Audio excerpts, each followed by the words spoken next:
हां, तुम्ही आत्ता मगाशी आल्या होत्या, ब्रासलेट घातलेलं नव्हतं तुम्हाला, बरोबर? दाखवा बरं ते ब्रासलेट हातातलं. हां, त्याच्या आधी हात वर जात होता तुमचा? नव्हता. कुठपर्यंत जात होता? असं एवढं जायचं. हां, तुम्हाला इंजेक्शन वगैरे दिलंय का आत्ता? काही आपण नाही, काहीच नाही दिलं. नाही. आता किती वेळ? 15 मिनिटं झाले आपल्याला हा, 15 हातात ब्रासलेट घालून. हा. आता किती वर जातोय बघा बरं. हा. डायरेक्ट वर गेला. दुखलं? दुखाते पण थोडं दुखाते काय तरी. मगाच्या पेक्षा किती फरक वाटतो? कमी लई एकदम. कमी. कुठं दुखत होतं? हे पूर्ण इथून वर दुखत होते इथपर्यंत. हां, आता नाही काही होत. आता इथंच दुखाते एवढंच. नाही, आता काहीच नाही. नाही. बरं, आणि चालताना?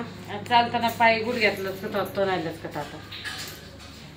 बरं, आता व्यवस्थित चालता येते. हा. किती फरक वाटतो तुम्हाला पहिल्यापेक्षा? तरी 80-90%. हां, फक्त 15 मिनिटाच्या हा. ब्रासलेट घातल्यामुळे. हा. बरं बरं, चालेल, ठीक आहे. तुमचं नाव काय? संगीता बुताबरे. ठीक. वय किती? 47. हां, पॅरालिसिस होऊन किती वर्ष झाले? 1. बरं बरं. मग आता इतर ठिकाणी पण तुम्ही खूप डॉक्टर फिरले? हा, भरपूर. आणि त्याच्यापेक्षा आणि आता तुम्ही मागच्या 10 दिवसापूर्वी आल्या होत्या आपल्याकडे, तेव्हा तुम्हाला ब्रासलेटचं तुम्हाला दाखवलं होतं? हा, दाखवलं होतं. हां, त्याच्यावर घातलं होतं पण फरक जाणवलं म्हणून मी परत म्हणून तुम्ही आता परत आले. हा. ठीक आहे, ठीक आहे, चालेल.